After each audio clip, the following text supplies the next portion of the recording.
Halo Ayah, selamat sore sebelumnya. Oke, selamat sore. Gimana di sana? Baik-baik?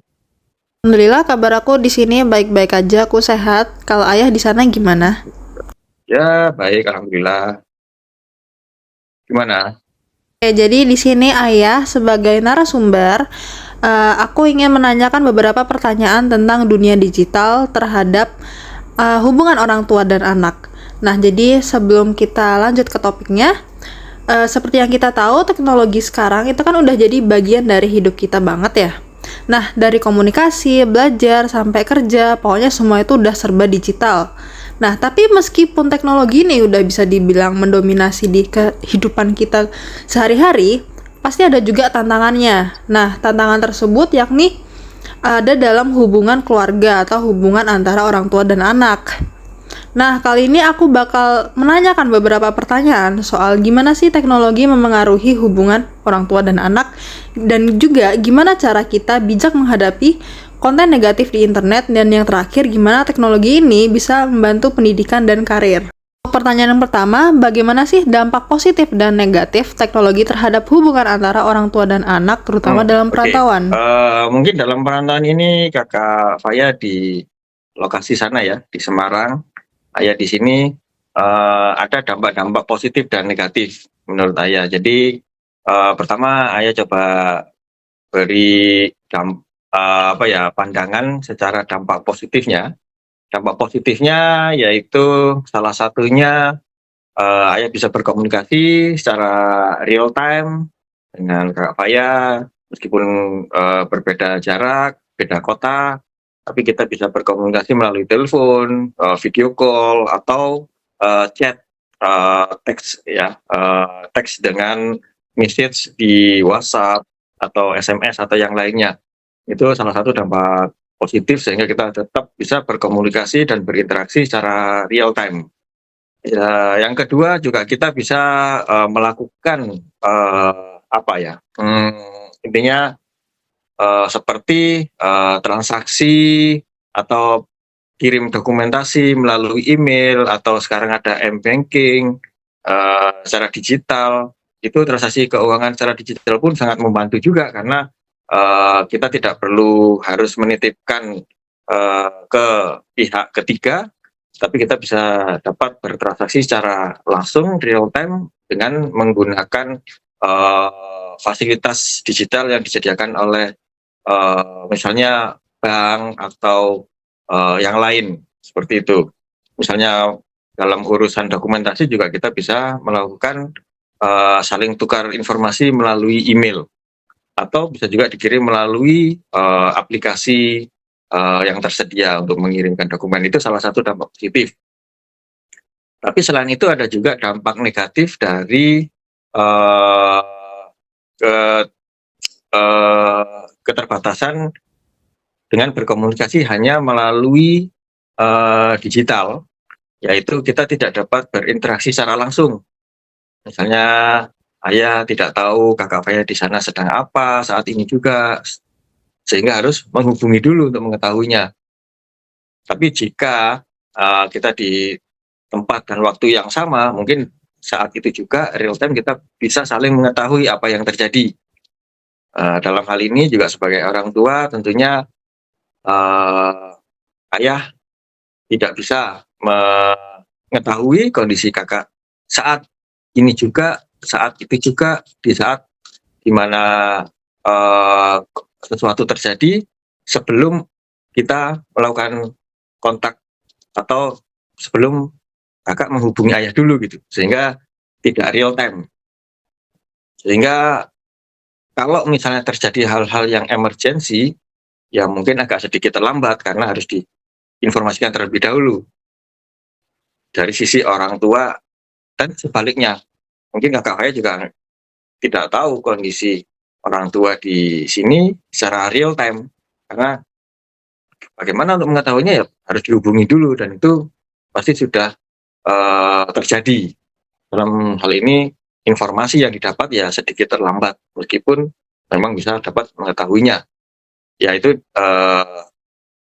dampak positif dan negatif dari dunia digital yang saat ini semakin berkembang pesat, ya mudah-mudahan tetap kita meskipun berbeda jarak, kita tetap memanfaatkan teknologi ini secara baik sehingga teknologi ini dapat bermanfaat bagi kita semua. Gitu.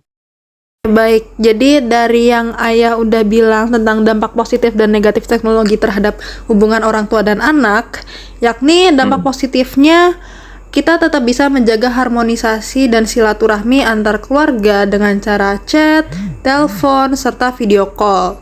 Dan juga kita bisa melakukan transaksi atau mengirim duit bulanan secara online, nggak melalui pos atau dan lain-lain lagi. Nah, untuk dampak negatifnya mungkin kita nggak bisa tahu keadaan tentang seseorang, tentang anak, tentang orang tua dalam keadaan yang real time gitu.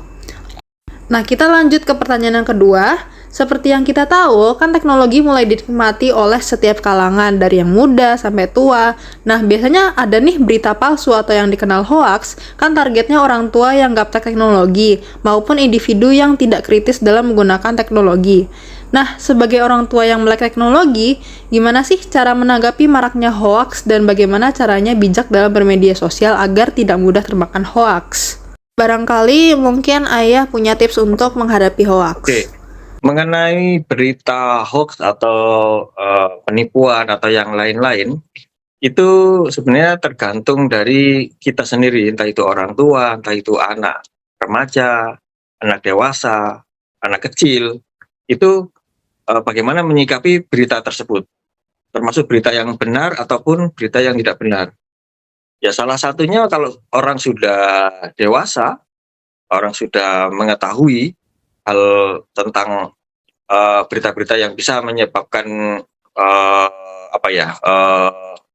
ketidaksesuaian antara kebenaran dengan sesuatu yang salah, tentunya dari kita sendiri bisa mengecek dulu sumbernya, terutama sumber-sumber berita yang terkonfirmasi. Jadi kalau ada satu berita, ya kita cek, mengkonfirmasi tentang berita tersebut ke 1, 2, atau 3 pihak lainnya, itu benar atau tidak, dan kita cek ke sumber yang terpercaya. Tidak hanya dari media sosial atau yang lain, mungkin bisa dari media-media yang resmi, terpercaya, yang terkait dengan berita tersebut. Misalnya ada berita tentang pendidikan, ya kita cek dengan menelusuri ke website atau kantor-kantor kependidikan, pasti ada, itu contoh, dan yang lain-lain. Lalu untuk yang anak di bawah umur yang belum mengerti tentang teknologi, ya tentunya peran orang tua ataupun kakak-kakaknya itu untuk mengontrol, menyaring informasi apa yang didapatkan oleh anak-anak yang belum mengerti tentang isi informasi tersebut. Usia anak kecil, kita harus memfilter, menyaring dulu berita sebelum menyampaikan sesuatu ke mereka. Tapi apabila mereka sudah mengetahui berita tersebut, ya kita selayaknya yang lebih dewasa, lebih mengetahui sebagai orang tua atau kakaknya, ya memberi penjelasan yang detail sehingga anak tersebut yang belum mengetahui isi kontennya itu benar atau salah bisa memahami hal yang sebenarnya secara tentunya secara penjelasan, secara pendekatan ke anak kecil ya. Nah, itu salah satu cara-cara untuk menangani berita-berita yang tidak benar atau hoax, seperti itu. Baik, jadi pada kesimpulannya kita nggak boleh menelan berita secara mentah-mentah dan harus memverifikasi ulang berita tersebut. Dari mana sih berita tersebut? Apakah dari sumber yang terpercaya, misal kayak CNN, Detik, Kompas, atau mungkin cuma hanya dari broadcast atau cuitan media sosial belaka. Baik, kita lanjut ke pertanyaan yang terakhir. Seperti yang kita tahu, teknologi itu pasti berkembang dari masa ke masa. Nah, mungkin yang Ayah sadari, teknologi di zaman Ayah ini belum secanggih yang sekarang. Jadi pertanyaan aku, bagaimana sih dampak teknologi terhadap pendidikan dan karir dari masa ke masa? Oke, untuk saat ini teknologi sangat berkembang pesat, sehingga untuk karir, seseorang tentunya sangat berdampak sekali, entah itu positif, entah itu negatif. Tapi dampak, yang paling besar adalah, tentunya bisa meningkatkan karir seseorang karena dengan teknologi ini orang bisa mengerjakan sesuatu pekerjaan atau, sesuatu hal yang berhubungan dengan pekerjaan itu secara lebih mudah, bisa lebih, cepat dan juga bisa lebih, apa ya, memberikan, eee, lebih memberikan, ketepatan, terutama pada, sisi informasi dan ketepatan, waktu pada saat melakukan sesuatu. Contohnya, karir di bidang-bidang yang mungkin membutuhkan, kecepatan, informasi yang didapat untuk membantu pekerjaannya tersebut. Ya tentunya tergantung karir atau pekerjaan seseorang, bagaimana memanfaatkan teknologi ini pada pekerjaannya. Tapi ada juga,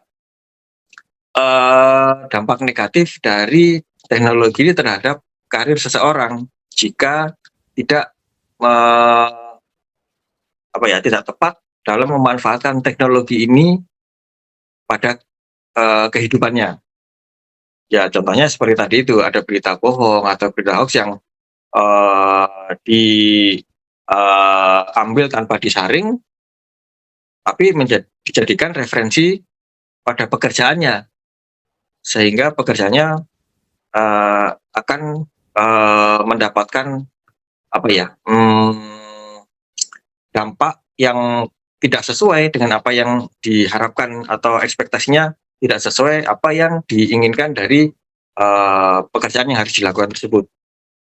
Nah itu salah satu, dampaknya untuk karir, tapi, menurut Ayah lebih banyak dampak positifnya daripada negatifnya. Tentunya, teknologi ini pasti sangat, berdampak baik jika dimanfaatkan secara bijak juga. Jadi pada Seperti itu. kesimpulannya, teknologi ini bisa berdampak baik maupun buruk tergantung bagaimana penggunaannya. Nah, sebagai individu yang sudah diberi privilege untuk menikmati teknologi, mungkin kita juga harus kritis Betul. tentang bagaimana sih cara memakai teknologi yang benar dan bijak. Dan juga terima kasih untuk Ayah telah meluangkan Oke. waktunya untuk menjawab Oke, pertanyaanku sama-sama. seputar sudut pandang Ayah terhadap bagaimana dunia digital ini berdampak pada hubungan antara orang tua dan anak. Tak terasa semua pertanyaan udah dijawab. Terima kasih banget dan sampai jumpa nanti pas aku pulang. Oke, sampai ketemu lagi ya, hati-hati di sana. Oke. Oke, terima kasih. Ya, sampai ketemu lagi.